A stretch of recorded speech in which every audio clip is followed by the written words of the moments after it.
I would like you all to consider this question.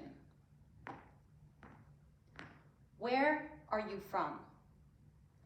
Well, for some people, this is a simple and easy question to answer. For others, this question brings anxiety. This question brings anxiety because it forces us to contemplate our identity and forces us to confront our loss of identity.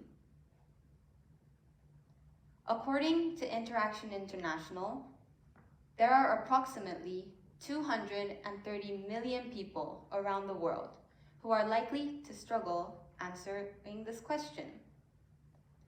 To put this into perspective, that is about 4 times the entire Spanish population. These individuals are called third culture kids, also known as TCKs. So what are third culture kids? In the book, Third Culture Kids, The Experience of Growing Up Among Worlds, sociologist David Pollock and author Ruth Van Reken, who is a TCK herself, defined third culture kids as a person who has spent a significant part of their developmental years outside of their parents' cultures. Now, the term third culture may be slightly misleading, as it gives the impression that a third culture kid only has 2 other identities, 2 other cultures, the one from their parents and the one that they were raised in. However, third culture simply refers to the unique fusion of cultures that the third culture kid has as a result of growing up in many different cultures. So, back to the question, where are you from? And why is this question so hard for some third culture kids to answer? The simple and short answer is that often third culture kids have a hard time identifying anywhere as home.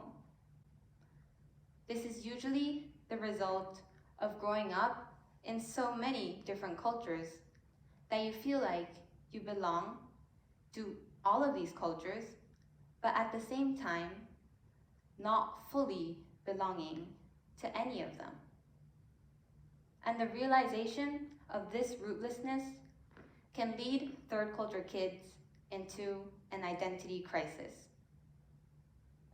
Today, in hopes of reassuring other third culture kids, I want to share my journey of discovering my cultural identity as a third culture kid through an unlikely ally, money. Good evening, everyone. My name is Aika, and I was born in Hong Kong. One day, 16 years ago, the day all the attention shifted from my brother to me. I was born to an overly nice Chinese father and a nonchalant Japanese-Chinese mother. When I was only a month old, my parents brought me back to Kobe, Japan, where I would attend a British international school and then a Canadian international school. In both these schools, many of my classmates were just like me. They were of foreign roots, however, had only lived in Japan ever since they were young. So naturally, whenever we were asked the question, "Where are you from?" we would say, "Japan," since we had only ever lived there. Then, when I was 8 years old, I moved to Brussels, Belgium, where I would attend the International School of Brussels. At first, when I was still freshly from Japan, I introduced myself as someone from Japan. However, after living here for 5, 6, and then 7 years, I began to feel a loss of identity, much like many other third culture kids. My third culture was a fusion of Western from my international schools, Japanese, Chinese, and a bit of Belgian influence. And finding grounding within all these cultures was difficult for me. So eventually, whenever someone would ask me the terrifying question, "Where are you from?" I would come up with long and unnecessary explanations to justify my answer, which were in reality just attempts to convince myself that I truly did belong somewhere.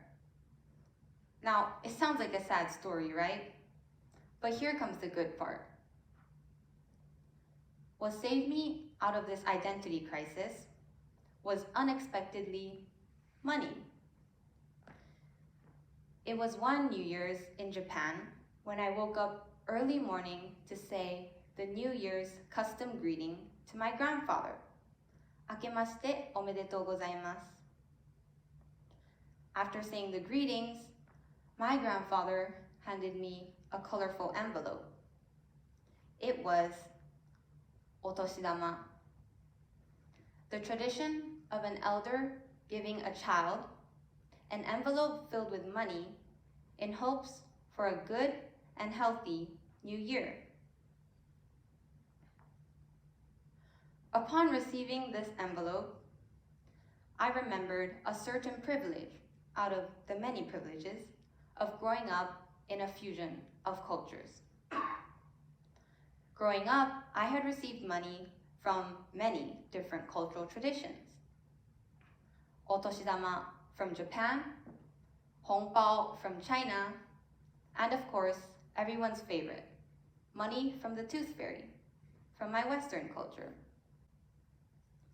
So then I began thinking, the money inside my otoshidama, hongbao, and the money from my tooth fairy is all convertible. Convertible to any currency I want, at any time I want. So perhaps, could my sense of belonging be the same as the convertibility of the money?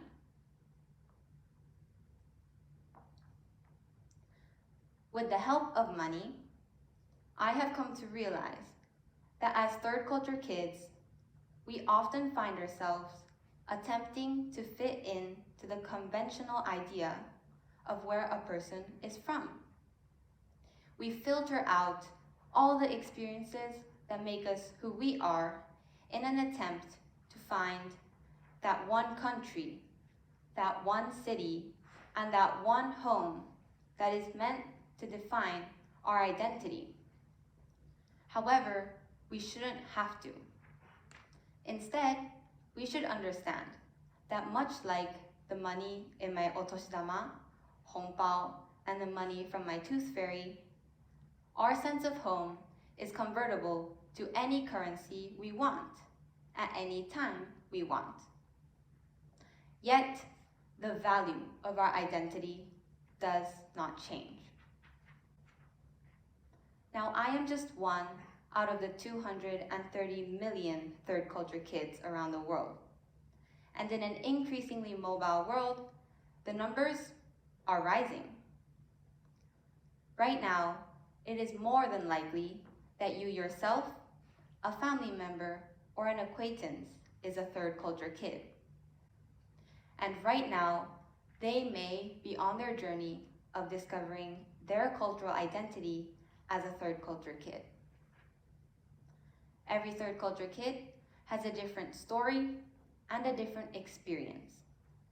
However, at the end of the day, after listening to all our speeches, I hope that whether you are a TCK or not, you have a home to return to, one that you feel you belong. Thank you.